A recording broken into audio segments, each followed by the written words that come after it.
और एनसीपी नेता जयंत पाटिल जो इस समय विधायकों की बैठक में पहुंचे हुए हैं, आज उन्होंने दो टूक कहा कि शिवसेना जो भी बयान दे रही है हमसे कोई विचार विमर्श नहीं किया गया है। सुन लेते हैं क्या कुछ कह रहे हैं।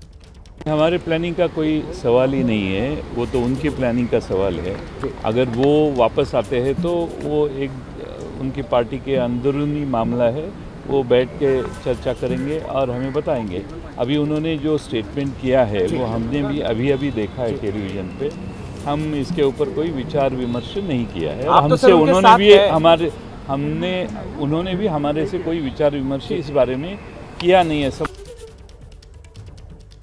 तो एनसीपी के जयंत पाटिल को भी आपने सुन लिया। एक बार मैं फिर से जितेंद्र दीक्षित का रुख करना चाहूंगी। जितेंद्र दीक्षित, महाराष्ट्र नवनिर्माण सेना कहां है? राज ठाकरे की तरफ से कोई प्रतिक्रिया नहीं आई है और राज ठाकरे पहले ही इशारों में हमेशा ये कहते रहे हैं कि उद्धव से शिवसेना नहीं संभलेगी, लेकिन वो इस समय तस्वीर से बिल्कुल गायब है। अपने भाई के बचाव में या विपक्ष में कहीं सुनाई दिखाई नहीं दे रहे हैं। देखिए, दो कारण हैं। एक तो कि अगर राज ठाकरे की विधानसभा में स्ट्रेंथ की बात करें, राज ठाकरे की पार्टी एमएनएस की, तो राज ठाकरे के पास में सिर्फ एक ही विधायक है।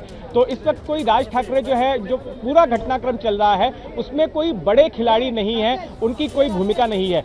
नंबर दो कि इस वक्त राज ठाकरे जो है अस्पताल में भर्ती हैं। अभी चंद दिनों पहले ही उनकी एक सर्जरी हुई है, वो बीमार बताए जा रहे थे और उस सर्जरी के बाद जो है अभी वो किसी से मिल नहीं रहे हैं, ना किसी से बात कर रहे हैं। तो इस वजह से राज ठाकरे फिलहाल इस पूरे ड्रामे से बाहर हैं, इस पूरे घटना। ठीक है, मनोज्ञा का रुख करना जरूरी है और मनोज्ञा क्योंकि गुवाहाटी में मौजूद है और एक्शन पॉइंट तो इस समय गुवाहाटी ही है। मनोज्ञा, इस समय किस तरह की तस्वीरें? आपने अब से कुछ देर पहले बताया था कि 2 विधायक मंदिर में गए दर्शन करने, बाकी के जितने विधायक हैं, बागी विधायक या निर्दलीय, वो सबके सब होटल के अंदर भीतर मौजूद हैं या कहीं कोई कार्यक्रम उनका?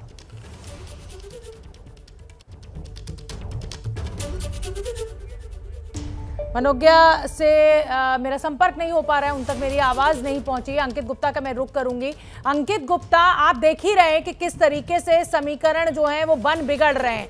अब इसको कैसे समझें जो एकनाथ शिंदे ने जो एक गुगली फेंक दी है कि आप पहले इस्तीफा दीजिए और उसके बाद फिर आगे बात होगी? जी बिल्कुल, इस समय जो है एकनाथ शिंदे की तरफ से जो है गुगली भी फेंकी जा रही है, फ्लिपर भी है और दूसरे का भी इस्तेमाल कर रहे हैं, यानी कि वो डिसीव करने की पूरी कोशिश कर रहे हैं उद्धव ठाकरे कैंप को। और समझा भी जा सकता है उसकी वजह क्या। उसकी वजह ये है कि आज की तारीख में 2/3 जो नंबर है विधायकों का वो उनके पाले में खड़ा हुआ नजर आ रहा है। और संजय राउत ने जो बाकायदा प्रेस कॉन्फ्रेंस की ना, उसमें जो विधायक भी थे उनकी जो संख्या 17 थी। तो उससे जो है एकनाथ शिंदे ने एक क्लियर मैसेज दे दिया कि देखिए, पार्टी का एक बड़ा धड़ा मेरे साथ में है। और वो तो जो सूत्र तो ये भी दावा कर रहे हैं शिंदे कैंप के कि आने वाले दिनों में कई और विधायक भी हमारे साथ में होंगे। लेकिन दूसरी महत्वपूर्ण चीज जो संजय राउत का ये बयान आया है, मैंने उनसे सवाल पूछा क्योंकि एकनाथ शिंदे को लेकर के लगातार जो है जो उद्धव ठाकरे का जो कैंप है वो लगातार ये कह रहा है कि हमसे आकर के बात करें। कल उद्धव ठाकरे ने भी ये बोला।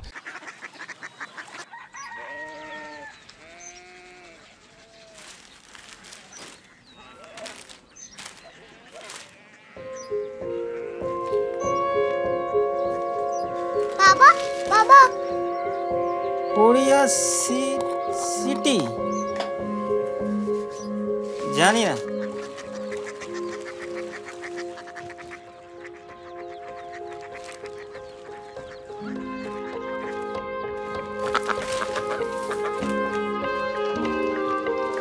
Korea city? हाँ।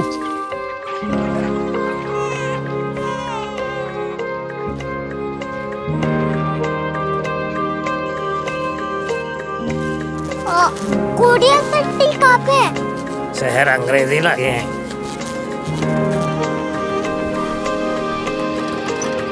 Korea city.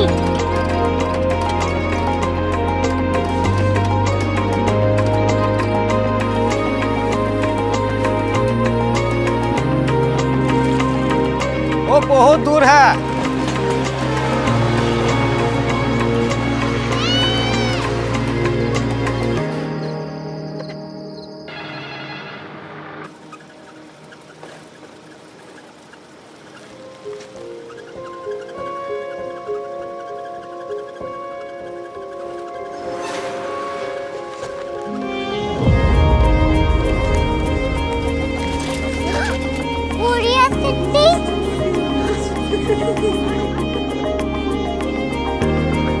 दुनिया कुछ लोग बड़े होते हैं। क्यूरियोसिटी कहाँ है? प्रोफेसर साहब को पता होगा।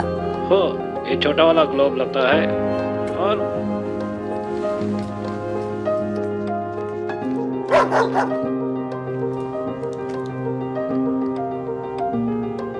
पता नहीं, मेरी बेटी से जाके मिल लो, शायद उसे मालूम हो।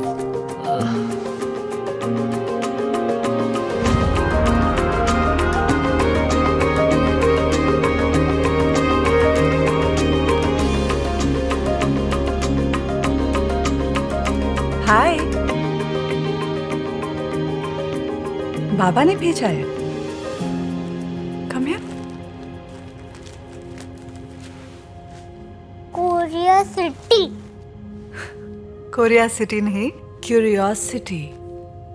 वो क्या? That's what brought you here? जो तुम्हें यहाँ तक ले आया। क्यूरियोसिटी।